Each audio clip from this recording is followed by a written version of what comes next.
ये class 11th का video बन रहा है। जैसा आप लोगों में कोई एब्सेंट हो जाए तो कई सारा क्लास है, 10th है, 12th है, तो कम से कम ये क्लियर रहेगा। क्लास 11th का वीडियो है। गति का समीकरण हम पढ़ाए हैं, लेकिन कलन विधि से आज फिर प्रूव करेंगे b बराबर u प्लस AT क्या होता है।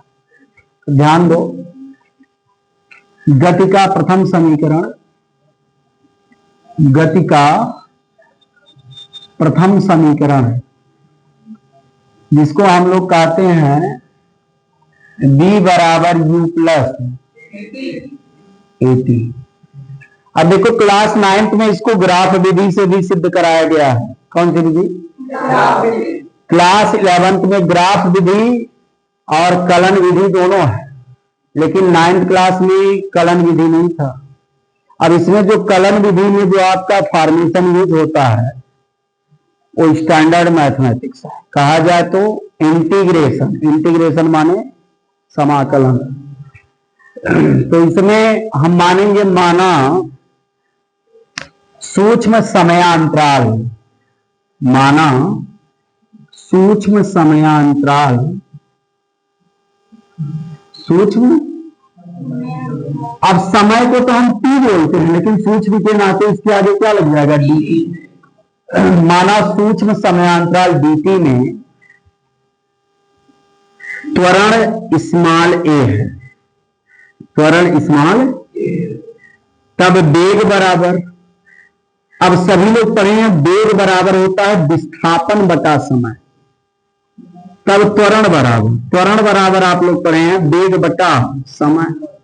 लेकिन यहां पर समय सूक्ष्म लिया गया है। समय क्या लिया गया है? तो वेग भी आपका क्या होगा? सूक्ष्म। कैसे बोलते हैं? त्वरण को हम लोग ए कहते हैं ना, तो ddt ऑफ v इसको पढ़ा जाता है ddt ऑफ, मतलब सूक्ष्म समयांतराल है तो सूक्ष्म वेग भी है। हमको प्रूव ये करना है और हम a बराबर ddt ऑफ v ये लिखे हैं। अब देखो इधर ddt ऑफ v, तो हम इधर ddt ऑफ v बराबर स्मॉल a लिख सकते हैं कि नहीं लिख सकते हैं? या dv बराबर a इंटू dt, इसको बोल दो इक्वेशन नंबर, समीकरण नंबर। और इसको हम दोनों पक्षों का समाकलन करेंगे। क्या करेंगे? साधारण भाषण जान लो, d के पीछे जो होता है वही आपका वेरिएबल होता है। जैसे यहाँ d के पीछे कौन है? तो वेरिएबल आपका कौन है? यहाँ d के पीछे कौन है? तो वेरिएबल कौन है? इसका मतलब a क्या है? और कांस्टेंट हमेशा कहाँ जाता है? बाहर जाता है ना। तो यहाँ पर हम क्या लिख सकते हैं? दोनों पक्षों का निश्चित समाकलन करने पर, निश्चित समाकलन का अर्थ होता है कि लिमिट पता रहो, कहां से शुरू कर रहे हो कहां अंत हो रहा है। जैसे d के पीछे क्या है? जो वेरिएबल है उसी का समाकलन लेते हैं। इसमें क्लियर आ रहा है? अच्छा रहा देखा तो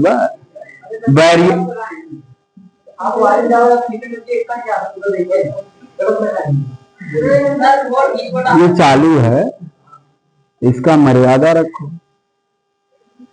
यह देखो हम कर जा रहे हैं, अब बाटी, अरे ठीक है, आवाज है, बोर्ड है ना, बस जान लो भविष्यवाणी हो यार। तो दोनों पक्षों का निश्चित समाकलन करने पर इंटीग्रेशन ऑफ dv, ध्यान दो बाबू, integration of a into dt। तो अब आपको पता होना चाहिए कि वेरिएबल बाएं पक्ष में, लेफ्ट हैंड साइड में कौन है? वेग है। अब वेग प्रारंभ से अंत तक जाता है, तो हम लोग प्रारंभिक वेग u को कहते हैं, अंतिम वेग। समय पहले शून्य होता है, बाद में t होता है। वेरिएबल कौन है? v का फंक्शन है। अब बायोलॉजी वाले हो नहीं तो डायरेक्ट भी लिख देते, हम v का फंक्शन बना लें। कुछ ऐसा लाएंगे u से v, अब v रेज टू पावर 0 कर दें। किसी भी संख्या पर घात यह बताता है कि संख्या कितनी, लेकिन जब b पर पावर शून्य है तो उसका वैल्यू कितना होता है? 1 इंटू dv। बताओ वेरिएबल कौन है? ये t है, ये कांस्टेंट है, और कांस्टेंट कहां जाता है? ए बाहरे आई, 0 से कहा t, और t इंटू क्या, t raise to power 0 into, हम लोग समाकलन जानते हैं, integration of x raise to power n into dx बराबर होता है x raise to power n plus 1 और पूरा घात नीचे, मतलब दिए गए घात में एक जोड़ देते हैं, पूरा का पूरा घात कहां ले आते हैं। सेम यही प्रोसेस यहां करेंगे। आपके पास इतना माइंड होना चाहिए, घात में एक जोड़ो, घटवा बाय कितना, 0 में एक जोड़ोगे तो पावर कितना होगा, अब पूरा का पूरा नीचे लाओगे तो कितना होगा, ना तो एक हर लिखा जाता है ना तो एक घात लिखा जाता है। डायरेक्टली हम यहां पर लिखेंगे u से कहां तक, और यहां पर a t raise to power 0, same वही प्रोसेस, घात में जोड़ोगे तो t रेज़ टू पावर 1, घात 1 लिखा, और पूरा पूरा नीचे आएगा, हर भी 1 लिखा।